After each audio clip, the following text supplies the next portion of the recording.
Hello students, हम लोग light chapter पढ़ रहे थे। आज लाइट चैप्टर में हम लोग उसके एप्लीकेशंस को पढ़ेंगे।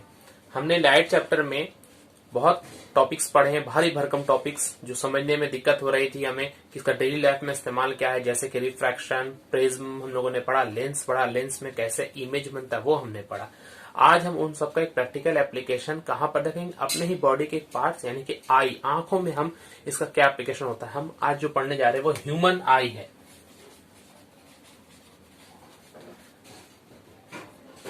हमारे आंखों का स्ट्रक्चर क्या है, वो आंख जो हम देख रहे हैं ये सिर्फ सामने का पोर्शन देखते हैं, मगर ये आंख एक गोलाकार रीजन का होता है, वो कुछ इस टाइप का होता है आंख हमारा। ये पोर्शन भी बताएंगे। ये पोर्शन, ये सामने देखिए थोड़ा सा उभरा हुआ पार्ट होता है ऐसे। इस उभरा हुआ पार्ट को हम लोग कहते हैं कॉर्निया। क्या कहते हैं? कॉर्निया। ये उभरा हुआ पार्ट के अंदर में यहां पर इस जगह में एक लेंस होता है। जो ये किस तरह का लेंस होता है? कन्वेक्स लेंस होता है। ये जो लेंस है कन्वेक्स लेंस है, उत्तल लेंस। कन्वेक्स लेंस क्या कहते हैं? हम लोग कन्वर्जिंग लेंस कहते हैं। और ये मसल से जुड़ा होता है, जिस मसल से हम लोग सीलियरी मसल्स कहते हैं। क्या कहते हैं? Ciliary muscles.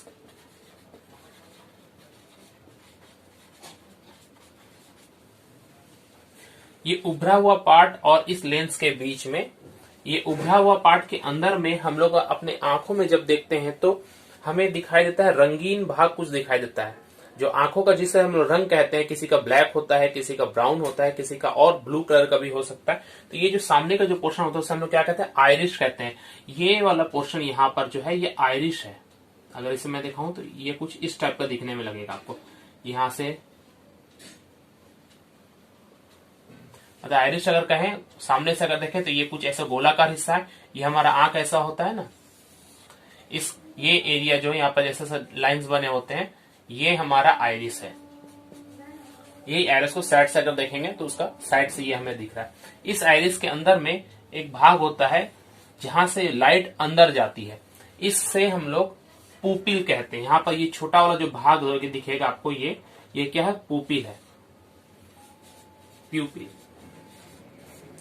पुपिल क्या करता है? एक खिड़की का कार्य करता है। जैसे घर में खिड़की होती, खिड़की से लाइट आती है, उसी तरह आंख में जो लाइट जाता है वो किसके द्वारा जाता है? पुपिल से जाता है। और ये पुपिल से लाइट होने के बाद यहाँ पर कहां पर आएगा? ये लेंस में आएगा। ओके। और ये कॉर्निया और ये जो कॉर्निया और ये जो हमारा था आइरिस, कॉर्निया और आइरिस के बीच में जो बीच में होता है वो पानी की तरह एक द्रव पाया जाता है। इस द्रव को हम लोग एक्वस ह्यूमर कहते हैं। क्या कहते हैं? यहाँ पे जो लिक्विड पाया जाएगा बीच में उसे हम लोग क्या कहेंगे? Aqueous humour. बीच में हुआ लेंस। अब यहां से जो लाइट आता है, ये पुपिल के द्वारा लाइट जो आएगा, ये लाइट आने के बाद ये लेंस से होकर ये एक इमेज बनाते हैं। यहाँ पे एक पर्दे की तरह होता है ये लेयर, जो यहाँ पर एक पर्दे की तरह एक से लेयर मिलेगा हम लोगों को। इससे हम लोग दोनों तरफ रहता है, इसे हम लोग रेटिना कहते हैं। ये एक पर्दे का काम करता है जहां पर मेन इमेज बनता है। और ये रेटिना में कुछ सेल्स होते हैं। वो सेल्स क्या करते हैं? जो लाइट हमारे आंखों पे आया, वो आंखों में आने के बाद ये रेटिना पर उसका इमेज बना, मगर वो इमेज क्या है, किस चीज का इमेज है, उसे हम लोगों को बताता है ये ऑप्टिक नर्व। यहां पर पाया जाता है, बहुत सारा नर्व होता है, ये ऑप्टिक नर्व है। ऑप्टिक नर्व का क्या काम है? ऑप्टिक नर्व का काम है कि रेटिना पर जो इमेज बनता है, उस रेटिना से के इमेज को वो एक्सेप्ट करता है। कौन? Optic nerve. किस रूप में? इलेक्ट्रिक सिग्नल के रूप में। लाइट यहां पर बना, वो लाइट किस में ट्रांसफॉर्म हो गया? इलेक्ट्रिक सिग्नल्स के रूप में ट्रांसफर हो गया। और वो सिग्नल ये ऑप्टिक नर्व ले जाके कहां पर देगा? हमारे ब्रेन में देगा। और ब्रेन हमें बतलाएगा कि वो कैसा इमेज है, वो क्या इमेज है, वो हमें कौन समझ में आएगा? ऑप्टिक नर्व से समझ में आएगा। तो ये अगर हम ये कहें कि हम दिमाग से देखते हैं तो ये ज्यादा सही होगा। आंख बस एक्सेप्ट करने का काम करता है, मगर दिमाग जो है, हमारा ब्रेन जो है, वही हमें बतलाता है कि हमने क्या देखा, हम क्या देख रहे हैं, वो हमें समझ में आता है ऑप्टिक नर्व से। तो इस पूरे पार्ट्स में देखें, हमारे आंख का जो मिनिमम जितना हमें अभी जानकारी रखना है ये मैंने बताया। ये जो बीच में जो खाली जगह है, उस खाली जगह में एक लिक्विड भरा होता है। जैसे यहाँ पर एक्वस ह्यूमर था, इसे हम लोग विट्रियस ह्यूमर कहते हैं।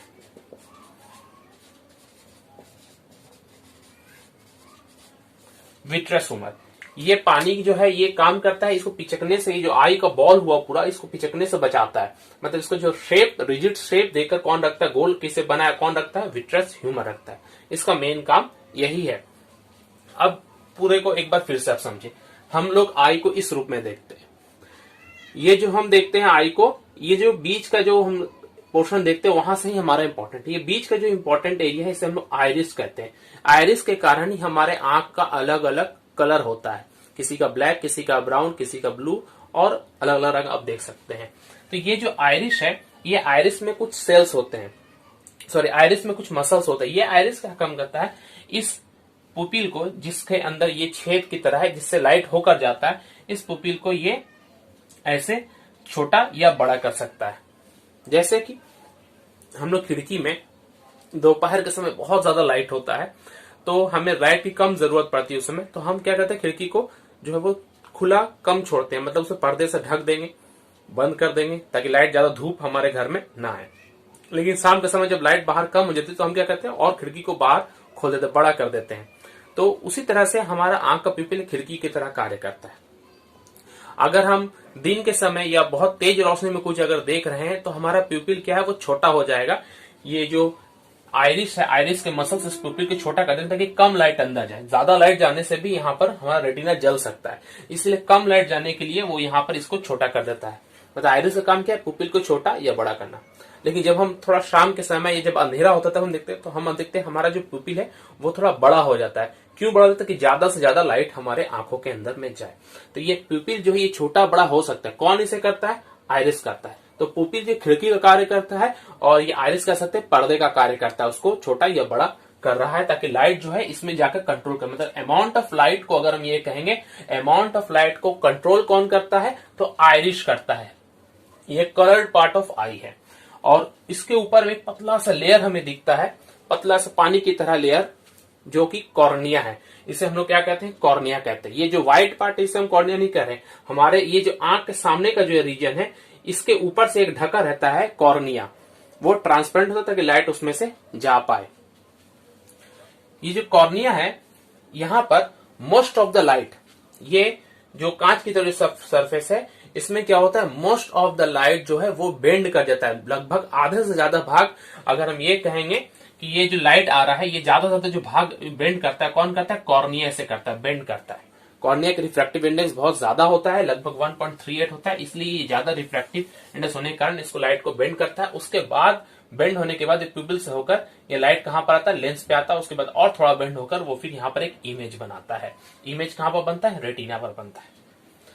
मगर यहाँ ध्यान देंगे, रेटिना पर जो इमेज बनता है वो उल्टा बनता है।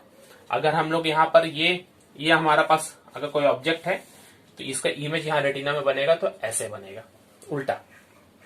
ये नर्व उससे जाकर उसके बाद में हमारे ब्रेन को देता है, तब वो ब्रेन हमें उसका सीधा इमेज हमें उसको देखने में सहायता करता है। तो ये बनता है उल्टा, मगर ब्रेन इसको क्या करता है, सीधा हमारे लिए कर देता है। हमारे आइडिया से वो हमें सीधा फिर दिखाई देता है। यहां पर ध्यान देंगे, रेटिना में बहुत सारे नर्व होते हैं। तो दो तरह का नर्व सेल्स यहां पर पाया जाता है रेटिना में, एक है रॉड्स और एक है कॉन्स। तो रॉड्स और कॉन्स दो टाइप के सेल्स होते हैं। ये दो टाइप के जो सेल्स हैं, रॉड्स और कॉन्स, शेप, इनका आकार जो होता है वो रॉड शेप का होता है, इसलिए उन्हें रॉड कहते हैं। वो कुछ ऐसे देखने में होते हैं, इसलिए इन्हें रॉड कहते हैं। और कोन्स जो है वो कुछ ऐसे देखने में होते हैं, इसलिए इन्हें कोन्स कहते हैं। कोन के शेप में और ये रॉड के शेप में। इनका काम क्या है, रॉड्स जो है ये लाइट के इंटेंसिटी पर डिपेंड करता है। लाइट के इंटेंसिटी को बतलाता है, कितना लाइट इसे चाहिए, दिन के समय, रात के समय। ये रॉड्स अगर किसी के पास में बहुत कम है तो उसे रात में वो दिखाई नहीं देगा, क्योंकि ये जो फोटो रिसेप्टर है, मतलब लाइट को रिसीव करने वाला सेल्स है दोनों। तो लाइट को जब रिसीव करता है तो लाइट की इंटेंसिटी को ये रिसीव करता है रॉड्स। मतलब ये हमें बतलाता है कि अगर दिन के समय हम किसी चीज को देख रहे हैं तो रॉड्स हमें ज्यादा जरूरत नहीं पड़ेगी, लेकिन अगर हम रात के समय देख रहे हैं तो हमें ज्यादा रॉड्स की जरूरत पड़ेगी। इसीलिए उल्लू जो होता है, जो रात के समय भी आसानी से देख सकता है, तो उल्लू की आंखों में रॉड्स की संख्या हमारी तुलना में बहुत ज्यादा है, तो वो रात में आसानी से देख सकते हैं। इसे देखिए, इस तरह का जानवर जो होता है उनका रात में आंख भी ज्यादा चमकता है, ये रॉड्स के कारण ही वो होता है।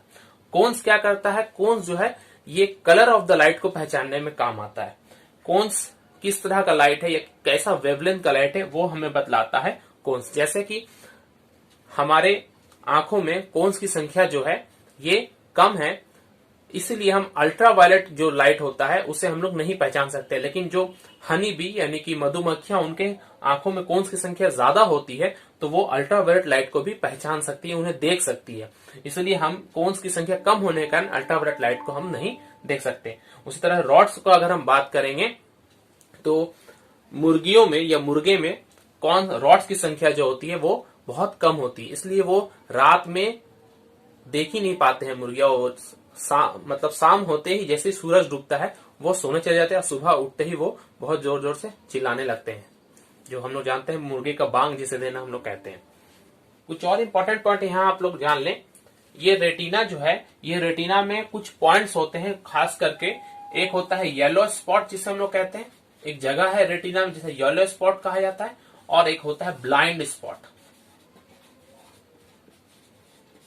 येलो स्पॉट मतलब पित्त बिंदु, हिंदी में कहेंगे तो पित्त बिंदु। येलो स्पॉट क्या है, मतलब ये रेटिना का कोई एक पार्ट है जहां पर कोई इमेज बनेगा तो वो सबसे ज्यादा हमें क्लियर दिखेगा।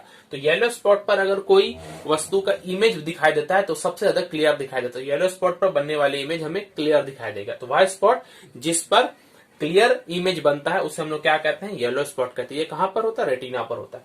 अब ब्लाइंड स्पॉट क्या है, ब्लाइंड स्पॉट रेटिना जहां पर ये ऑप्टिक नर्व से मिला है, ये वाला पोर्शन जहां पर मिला है, उस पॉइंट पर अगर कोई इमेज बनता है तो वो हमें नहीं दिखाई देगा, क्योंकि यहाँ पर रेटिना है ही नहीं, यहाँ पर वो नर्व सिर्फ यहाँ पर बना है, तो पर्दा नहीं है वहां पर, इसलिए कोई इमेज नहीं बनता। तो उसे हम लोग क्या कहते हैं, ब्लाइंड स्पॉट कहते हैं। तो ब्लाइंड स्पॉट क्या है, रेटिना ऑप्टिक नर्व से जहां पर मिलता है, जिस भाग पर मिलता है उस भाग पर कोई इमेज बनता नहीं है, या इमेज अगर बने भी तो हमें दिखाई वो नहीं देता है, तो उसे हम लोग क्या कहते हैं, ब्लाइंड स्पॉट कहते हैं।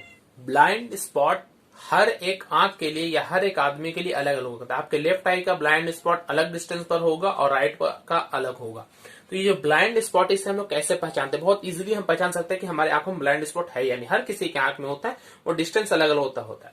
कैसे पहचानेंगे, हम लोग एक व्हाइट पेपर लेंगे, जैसे कि व्हाइट बोर्ड है, यहाँ पर दो निशान बनाएंगे, एक मान लेते हैं ये सर्कल बनाएंगे और एक प्लस साइन बनाएंगे। अब आप लोग क्या करेंगे, लेफ्ट आई को क्लोज कर रहे हैं और लेफ्ट आई को क्लोज करके अपने राइट आई से इसको देखें, मतलब क्रॉस करके देखें। राइट आई इधर है तो राइट से आप पॉइंट को देखेंगे, तो लेफ्ट आई क्रॉस करके आप जब इस पॉइंट को देखते हैं और इसे फोकस उस पर करते हैं, दिखाई आपको तो दोनों ही दे रहा हूं मगर इस पर फोकस करना है और अपने आंख को नजदीक लेकर आए स्क्रीन के, तो आप देखिएगा कुछ एक ऐसा डिस्टेंस आएगा जहां पर आपको सॉरी जहां पर आपको ये प्लस साइन दिखना बंद हो जाएगा। आगे या पीछे करेंगे तो हेजी रूप में आपको दिखेगा, मगर एक ऐसा पॉइंट आएगा स्क्रीन को सामने करते वक्त, या आंख को आप नजदीक लेकर आएंगे तो ये प्लस साइन जो है आपका राइट आई से ये ओझल होते जाएगा। तो जब जिस समय ये ओझल हो जाए, एकदम हट जाए, इनविजिबल हो जाए, तो वो पॉइंट जो होगा, वो डिस्टेंस आपके आंख से होगा, वो क्या होगा, ब्लाइंड स्पॉट। आपके राइट आई के लिए वो ब्लाइंड स्पॉट होगा। अब लेफ्ट आई का अगर ब्लाइंड स्पॉट आपको निकालना है तो अपने राइट आई को क्लोज कीजिए और अपने लेफ्ट आई से इसको आप देखिए, प्लस को देखिए, फोकस कीजिए इस पर और धीरे धीरे नजदीक की तरफ आइए। तो आपको जब ये पॉइंट दिखना बंद हो जाए तो समझ जाइएगा कि वो डिस्टेंस जो है वो आपका ब्लाइंड स्पॉट है। तो ये करके आप लोग ब्लाइंड स्पॉट देख सकते हैं। नॉर्मली पेपर में, व्हाइट पेपर में करके हम इसे आगे पीछे करके भी देख सकते हैं। तो ये हमारा ब्लाइंड स्पॉट। एक इंपॉर्टेंट है नियर पॉइंट, हिंदी में अगर हम इसे कहें तो निकट बिंदु। नियर पॉइंट या निकट बिंदु क्या है, हमारे आंखों के लिए सबसे नजदीक वह डिस्टेंस जिसे हम लोग अच्छी तरीके से देख सकते हैं, जो क्या कहें स्पष्ट रूप से हम देख सकते हैं, उसे हम लोग क्या कहते हैं, निकट बिंदु कहते हैं। आप एक कॉपी में कुछ लिख लें, मान लेते हैं आपने ए लिख लिया और उस कॉपी को अपने नजदीक लेते आते जाइए, एक ऐसा डिस्टेंस आएगा जिस डिस्टेंस पर आपको वो लेटर एकदम क्लियर दिख रहा है, मगर उससे ज्यादा नजदीक कर लेंगे तो फिर आपको वो धुंधला दिखना चालू हो जाएगा। तो जहां तक वो आपको क्लियर दिख रहा है, मिनिमम डिस्टेंस आंख से, वो मिनिमम डिस्टेंस जहां तक कोई वस्तु को आप स्पष्ट रूप से देख सकते हैं, उसे हम लोग नियर पॉइंट या निकट बिंदु कहते हैं। नॉर्मल आंख के लिए, मतलब अगर आपके आंख में अगर कोई प्रॉब्लम नहीं है तो वो डिस्टेंस है 25 सेंटीमीटर। नियर पॉइंट कितना होता है 25 सेंटीमीटर। 25 सेंटीमीटर से कम अगर दूरी हो जाए तो हमें वो धुंधला दिखाई देगा। मिनिमम 25 सेंटीमीटर पर रखेंगे या उससे दूर रखेंगे तभी हम वो क्लियर उसे देख पाएंगे। एकदम आंख के नजदीक लेके जाएंगे तो हमें वो क्लियर नहीं दिखेगा। तो ये 25 सेंटीमीटर जो है ये हमारा नियर पॉइंट है। कितना होता है 25 सेंटीमीटर? एक बड़ा स्केल आप लेंगे तो 30 सेंटीमीटर का होता है, उससे थोड़ा छोटा आप लोग थोड़ा सा डिस्टेंस कम कर ले तो वो 25 सेंटीमीटर हो जाएगा। इसके बाद एक और पॉइंट है फार पॉइंट। हमारा आंख सबसे नजदीक कितना तक देख सकता है 25। 25 से कम करेंगे तो वो देखना हमारे लिए पॉसिबल नहीं, वो हेजी हो जाएगा, धुंधला दिखेगा। लेकिन फार पॉइंट के हमारा आंख जो है वो बहुत दूर तक की वस्तुओं को देख सकता है। तो कितनी दूर तक की वस्तु को देख सकता है? अगर एक नॉर्मल आई की बात किया जाए तो वो इंफिनिटी तक देख सकता है, मतलब अनंत दूरी तक क्लियरली वो देख सकता है। हालांकि ये पॉसिबल नहीं है हमारे आंखों के लिए अभी, क्योंकि हम जब देखते हैं हवा में देखते हैं तो हवा में डस्ट पार्टिकल्स है और अलग अलग तरह की गैस है, जिसके वजह से ये हमारा जो इन्फिनिटी डिस्टेंस है ये हमारा कम हो जाता है। और प्लस हॉरिजॉन्टल अर्थ भी गोल है तो कुछ दूरी तक देखने के बाद समुद्र के में भी अगर देखेंगे तो उसके बाद हमें फिर वो दिखाई देना बंद हो जाता है। तो नॉर्मल आई के लिए फार पॉइंट कितना होना चाहिए? इन्फिनिटी होना चाहिए। तो ये निकट बिंदु कितना है? कम से कम 25 सेंटीमीटर और अधिक से अधिक दूरी यानी कि अनंत तक हम देख सकते हैं। तो इस बीच की जो दूरी है 25 सेंटीमीटर से लेकर इन्फिनिटी तक, इसे हम लोग कहते हैं रेंज ऑफ विजन। ये रेंज ऑफ विजन क्या है? तो नियर पॉइंट और फार पॉइंट की दूरी को रेंज ऑफ विजन हम लोग कहते हैं, 25 सेंटीमीटर से लेकर इन्फिनिटी तक।